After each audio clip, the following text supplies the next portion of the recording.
এটাকে কি বলেন আপনারা? এটা কি বলেন? ঢোপ ঢোপ ঢোপ। ঢোপ ঢোপ কি করে হয়? এটা তো এটা তো হচ্ছে যে আপনার কাপড়ের ঢোপ হয়। হ্যাঁ, কাপড়ের ঢোপ। একজন শ্রমিক পাতা কেটে বস্তা বেঁধে এখন এক জায়গায় নিয়ে যাচ্ছেন।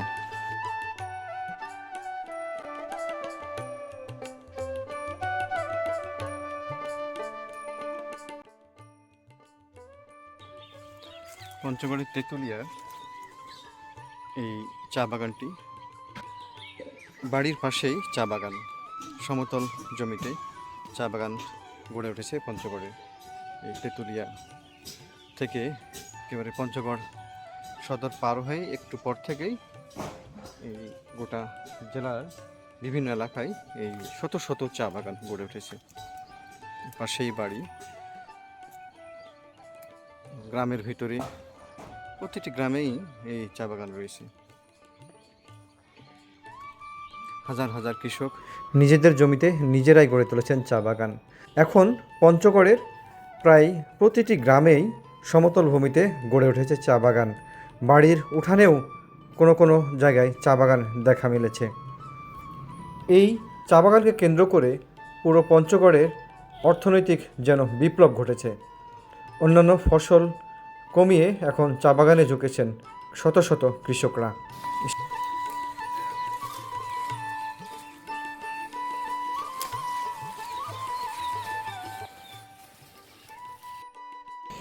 চা বাগানের ভিতরেই গড়ে উঠেছে অসাধারণ এই রিসোর্টটি।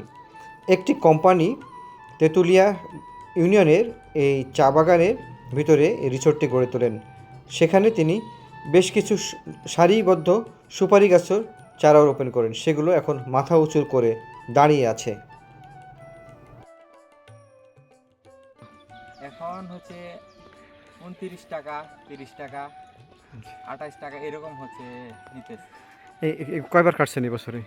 এবছরে হচ্ছে যে 2বার কাটা হয়েছে। আরও কয়বার কাটবেন? আরো 4বার। 6বার হবে। হ্যাঁ হ্যাঁ, 6বার হবে। প্রতি বছরে 6টা করে রাউন্ড আছে। দিয়ে কি কি পরিমাণ আয় হয় বছরে? বাৎসরিক হচ্ছে যে আয় খরচ হয়, অনেক খরচ হয়, তো থাকে আর কি, মোটামুটি ভালোই থাকে। খরচ করি হ্যাঁ হ্যাঁ। আপনার যদি 28 টাকা, আমার 24-2500 কেজি হয় জি।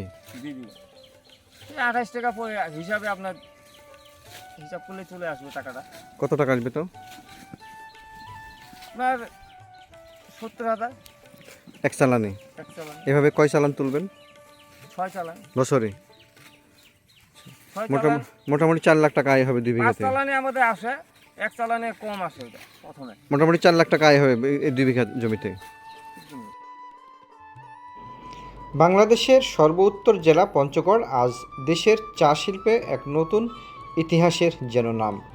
একসময় যেখানে ধান, গম ও ভুট্টাই ছিল প্রধান ফসল, সেখানে এখন দিগন্ত জুড়ে বিস্তৃত সবুজ চা বাগান। গত 2 দশকে পঞ্চগড়ে চা চাষের যে বিস্ময়কর সম্প্রসারণ ঘটেছে তা অনেকেই চা বিপ্লব হিসেবে অভিহিত করেন। আপনি কি পড়াশোনা করছেন? হ্যাঁ হ্যাঁ, পড়াশোনা করি এখনো। এখনো? কোথায় পড়াশোনা করেন? পঞ্চগড়। পঞ্চগড় কোথায়? ইয়াতে এমআরএতে। কোন ক্লাসে পড়েন? অনার্স সেকেন্ড ইয়ারে। আচ্ছা, দিয়ে পাশাপাশি বাগান করেন? হ্যাঁ হ্যাঁ, পাশাপাশি। কতখানি জমিতে বাগান আছে আপনাদের?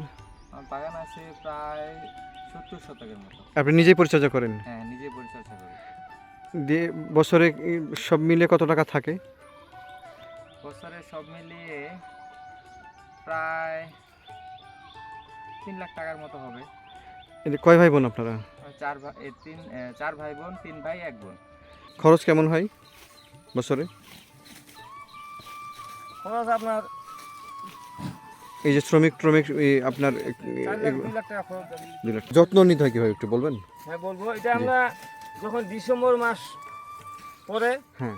বছর শেষে আমরা তখন এখানে কাটে ফেলবো এই গাছগুলা, উপর দিয়ে হাওয়াই করবো, এটা বলে হাওয়াই। আচ্ছা।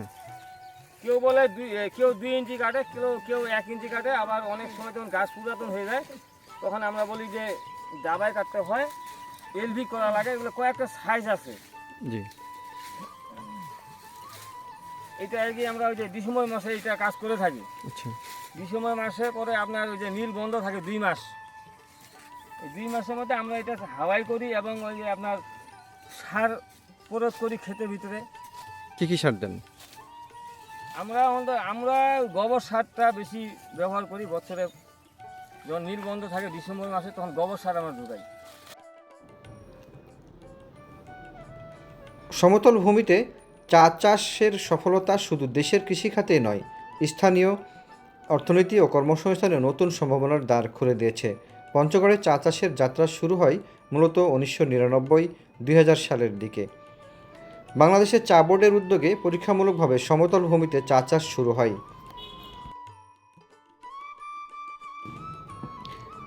হিমালয়ের পাদদেশীয় আবহাওয়া, উর্বর মাটি, পর্যাপ্ত বৃষ্টিপাত এবং অনুকূল তাপমাত্রা চা চাষের জন্য উপযুক্ত প্রমাণিত হয় দ্রুত এই অঞ্চলে চা বাগান বিস্তার লাভ করে। আগে দেশের চা শিল্প মূলত সিলেট ও চট্টগ্রাম অঞ্চলে সীমাবদ্ধ থাকলেও পঞ্চগড় এখন দেশের তৃতীয় বৃহত্তম চা উৎপাদন অঞ্চল হিসেবে প্রতিষ্ঠিত হয়েছে।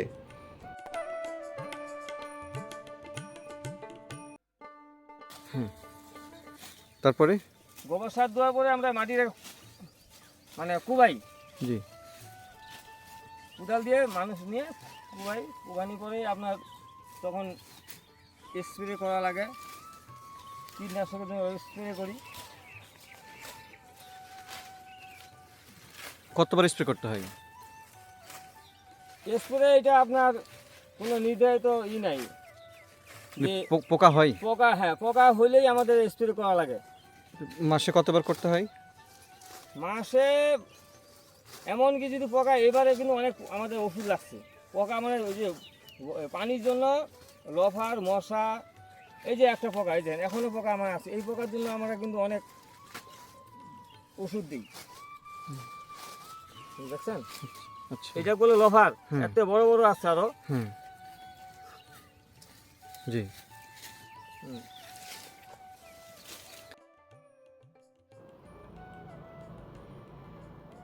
বর্তমানে পঞ্চগড় জেলায় নিবন্ধিত ও অনিবন্ধিত মিলিয়ে প্রায় 9,000-এর বেশি ক্ষুদ্র ও বড় চা বাগান রয়েছে। নিবন্ধিত ক্ষুদ্র চা বাগানের সংখ্যা 1,168টিরও বেশি এবং 20 একরের বেশি আয়তনের প্রায় 19টি বড় চা এস্টেট রয়েছে। এছাড়া জেলায় 23টিরও বেশি চা প্রক্রিয়াজাতকরণ কারখানা গড়ে উঠেছে, যা স্থানীয় অর্থনীতিকে আরও গতিশীল করেছে। চা উৎপাদনের দিক থেকেও পঞ্চগড় উল্লেখযোগ্য সাফল্য অর্জন করেছে। 2022 সালে উত্তরাঞ্চল উৎপাদিত চায়ের পরিমাণ ছিল প্রায় 1,77,00,000 কেজি, যার সিংহভাগই এসেছে পঞ্চগড় থেকে। এই উৎপাদনের দেশের মোট চা উৎপাদনের প্রায় 19% সমান। 2018 সালে যেখানে উৎপাদন ছিল প্রায় 85 লাখ কেজি, সেখানে কয়েক বছরের ব্যবধানে তা দ্বিগুণেরও বেশি বৃদ্ধি পেয়েছে। ওটা সপ্তাহে একদিন বা 10 দিন স্প্রে করা লাগে। হ্যাঁ, সপ্তাহে একদিন ধরেন। তো সব মিলে প্রায় 2 লাখ টাকা খরচ হয়, শ্রমিক সব মিলিয়ে। হ্যাঁ, সব কিছু মিলে সার কীটনাশক সব কিছু। আপনারা এই চা গাছগুলো কোথায় থেকে সংগ্রহ করেন? প্রথমে জমিতে লাগান? আমি আনছিলাম আপনার 10 মাইল। 10 মাইল মানে ইয়াতেই আপনার এই পঞ্চগড়ে? হ্যাঁ, 10 মাইল, ওখানে একটা জায়গার নাম আছে, বাজারের নাম 10 মাইল। ওইখানে ওরা ওই এক সময় আর কি চারাই আবাদ করতো শুধু, ওইখান থেকে এলাকার লোক সবাই ওইখান থেকে আমরা আনছি। কতগুলো গাছ লাগে 1 বিঘা জমিতে? 1 বিঘা জমিতে আপনার 2200। কত টাকা করে পিস কিনেন? এটা তো ভাই বাজার যখন চাহিদা থাকে তখন দাম বেশি, চাহিদা কমে গেলে দাম কমে যায়। আমি যখন এই বাগানটা করি তখন চাহিদা ছিল, তখন আমি 10 টাকা করে পার পিস কিনছিলাম। বাগান শুরুর পরে কত বছর পরে আপনারা বা কত মাস পরে এই চা পাতা পান? 45 দিন। বাগান প্রথম দিন যখন? প্রথম দিন, হ্যাঁ, যখন প্রথম দিকে। হ্যাঁ, প্রথমতে আপনার 1 বছর গাছটা হইতেই আমাদের লাগে, এতটুকু বড় হইতে। জি, 1 বছর, এই পরিমাণ বড় হইতে লাগে। 1 বছর পরে পাতা পান? 1 বছর পরে পর্যায়ক্রমে অল্প অল্প অল্প করে বাড়ে। দিয়ে সম্পূর্ণ পাতা শুরু হয় কত বছর থেকে? 2 বছর পর থেকে। দিয়ে কত বছর টিকবে এই বললেন? 100 বছর টিকবে।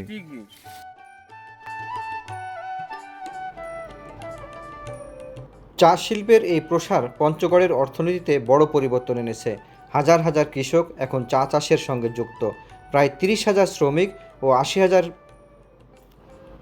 বেশি চাষি এই চা শিল্পের সঙ্গে সরাসরি যুক্ত। এই খাত থেকে জীবিকা নির্বাহ করছেন তারা। বিশেষ করে গ্রামীণ নারীদের কর্মসংস্থানের সুযোগ সৃষ্টি হয়েছে এই চা বাগান। অনেক পরিবার দারিদ্র্য থেকে বেরিয়ে এসে এখন স্বাবলম্বী হয়েছে।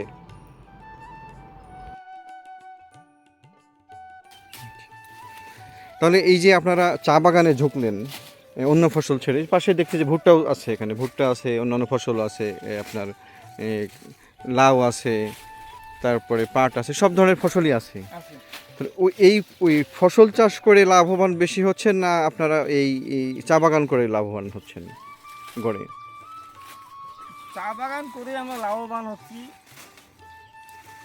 এটা আমাদের 1.5 মাস পরেই বলা যায় 45 দিন পর পর আমাদের একটা আবাদ এটা উঠে যাচ্ছে। হ্যাঁ হ্যাঁ।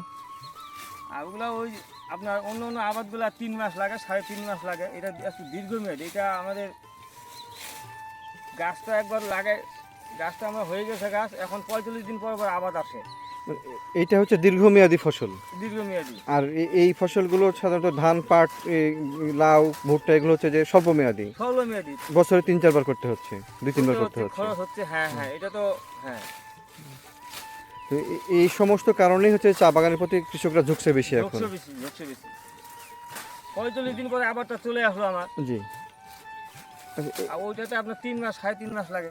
আচ্ছা, এই সমতল ভূমি আর হচ্ছে যে সিলেটে যেমন টিলাতে, আপনার পাহাড়ি টিলাতে হচ্ছে যে চা বাগান হয়, তাতে হচ্ছে যে কারা বেশি আপনার জানা মতে যে চা উৎপাদন বেশি করে, আপনারা না সিলেটের লোকজন?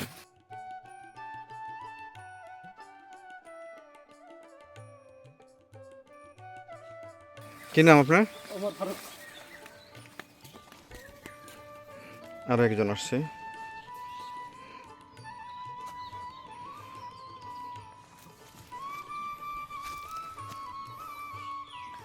ভোর 5টা থেকে এসব শ্রমিক এই চা বাগানে কাজ শুরু করেন, চা পাতা কাটার। সকাল 10:30-11টা পর্যন্ত তারা কাজ করেন। চা পাতা কুয়াশায় হালকা ভেজা ভেজা থাকা অবস্থায় এই পাতাগুলো সংগ্রহ করা হয়। পাতা শুকিয়ে গেলে কোম্পানির কারখানা থেকে এই পাতা কিনতে চান না, পাতা সহজে ভাঙা যায় না বলে। কতদিন ধরে কাজ করতেছো এই চা বাগানেই? 2-2.5 বছর ধরে চা বাগানেই? হ্যাঁ, চা বাগান কত টাকা আয় হয়? হয় দিনে মোট 800-900 হাজার। 800-900 হাজার। কতজন কাজ করতেছো তোমরা? আমরা এখানে আজকে লোক কম আসছে, আজকে আপনার হলো 11 জন লোক আমাদের ছোট কোম্পানি। তোমরা কি দল বেঁধে কাজ করো? হ্যাঁ হ্যাঁ, বলবো। পড়াশোনা করোনি? হ্যাঁ, করতে পারো না, বাদ দিয়ে দিচ্ছি। এখানকার আয় ভালো হয় এই কারণে? হ্যাঁ।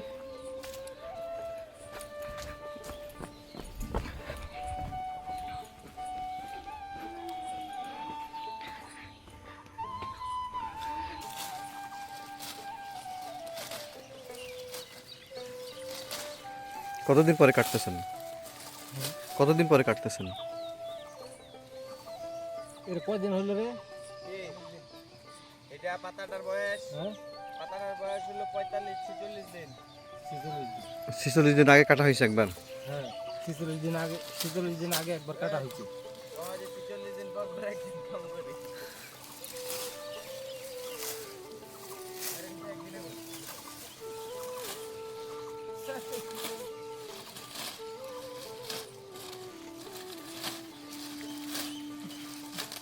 এই বাগানটার বয়স কতদিন হলো?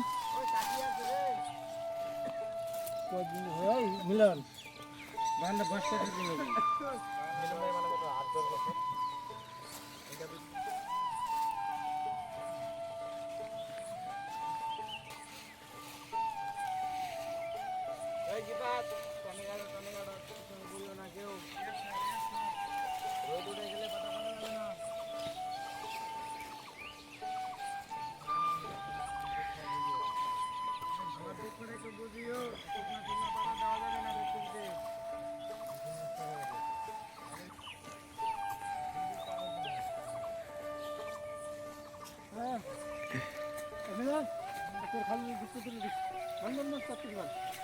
এদিকে সবাই বাগানে পুরুষরা কাজ করে না? মহিলাও আছে,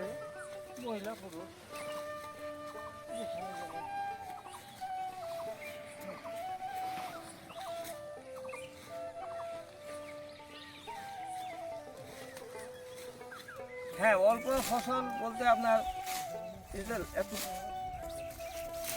অল্প সময়ের মধ্যে ফসলটা চলে আসে, হুম। এটা একটা লাভবান জিনিস। আর অন্য অন্য যেমন জিনিস ভুট্টা আছে, পেঁপে আছে, আর অন্য অন্য শাকসবজি তাহলে আছে। এই এলাকায় হচ্ছে কোম্পানি চাইতে ব্যক্তি মালিকানা জমি বেশি। কোম্পানি আপনার কোম্পানির দু একটা কোম্পানির অল্প অল্প জায়গা আছে, বাকি কোম্পানির জায়গা নেই, সবাই ব্যক্তি মালিকানা, সবাই ব্যক্তি মালিক। এখানে যে দেখতেছেন চা বাগান সব মালিক কিন্তু, যার যার জমি। হ্যাঁ, আপন আপন যার যার মালিক। এগুলো লিজ হয় না? লিজ দেন না আপনারা? না, আমরা লিজ দিই না। কেউ লিজ দেয় না? না। মুরব্বী, কত বছর ধরে কাজ করতেছেন? আমি জি। কাজ করার বয়স তো অনেক হলো আমার। এই শুধু এই গাছ কাটা আর হচ্ছে যে আপনার করা পরিচর্যা করা বাগানেই? হ্যাঁ, আপনারা শুধু চা বাগানেই কাজ করেন? হ্যাঁ, চা বাগানে করছি তো কাজ। ফসলে কাজ করেন না? ফসলের করি, আগে ফসল যখন চা বাগান ছিল না আমরা ফসলের কাজ করছি। চা বাগান হওয়ার পরে কি এখন এই দুইটাতেই কাজ করেন না শুধু চা বাগানেই করেন? দুইটাতেই করি, মাঝে মাঝে যখন যা পাই আর কি। তো লাভ লাভ কোনটাতে বেশি হয়? লাভ আমরা চাতে তো খুব বেশি পাইছি, এখানে কমিশনটা রেট ভালো থাকে। আর রেট যখন থাকে না তখন তো মনে হয় যে কি হয়ে গেল। মানে রেট ভালো পাইলে আপনাদের পারিশ্রমিকও বাড়ে? হ্যাঁ, হ্যাঁ, ভালো ভালো আমাদের কাজও চলে। আর রেট যদি ভালো না পাই তাহলে তো জি। ই হয় না। আচ্ছা, কি নাম আপনার? মমতাজ। আর ওনার নাম কি, এই মালিকের নাম? পাপ্পু। পাপ্পু হোসেন। এই এলাকাটার নাম কি? এই এলাকাটার নাম তো ওই পাশে তো মাগুরাই তো এটা। এই পাপ্পু, এটা কি মাগুরা ধরছে না? মাগুরা। আপনার বাড়ি এখানে না? এখানে, কিন্তু আমরা তো আমার রাষ্ট্রীয় বাড়ি তো। তাহলে এটা হচ্ছে তেঁতুলিয়ার মাগুরা গ্রাম। হ্যাঁ, হলো কি সিলেট হলো আপনাদের ওখানে মালিকানা, ওখানে বড় বড় মালিকগুলো আছে, কোম্পানি অনেক, শ একর জমি। হ্যাঁ, আর আপনাদের ছোট ছোট জমি। আর আমাদের হলো ছোট ছোট জমি, এক বিঘা, 2 বিঘা, কয়েক বিঘা, কয়েক একর। 5 কাঠা জমিতেও হচ্ছে যে আছে। 5 কাঠা জমিতে তো আমরা মানুষ করছে। জি। তা আমাদের অল্প জমির মধ্যে আমরা যত্ন নিই ভালো, আমাদের ফলন ভালো হয়। হ্যাঁ, আপনাদের গাছগুলো দেখছি খুব চমৎকার হয়ে আছে সব। হ্যাঁ, আমরা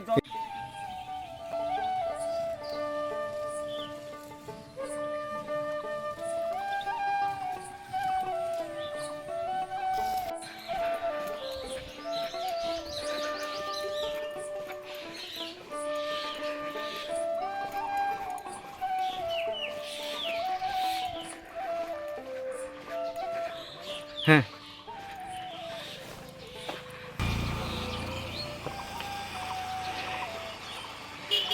চা বাগান থেকে এই পাতাগুলো কেটে নিয়ে এসে এখানে জড়ো করা হচ্ছে। এগুলো কি আবার বস্তায় ভরবে? ট্রাকে, পিক আপে করে দিয়ে কারখানায় চলে যাবে? পিক আপ 6 ওজন হবে? হ্যাঁ, দিয়ে পাতার ওজনটা বাদ হবে। তাহলে তোমরা কয়টা কেজি পাবা? কত কেজি হবে এখানে? 1200-1300 কেজি। আচ্ছা, ঠিক আছে। এগুলো হচ্ছে চা পাতা কেটে জড়ো করা হয়েছে রাস্তার ধারে, পরে পিক আপে করে নিয়ে যাবে কারখানায়।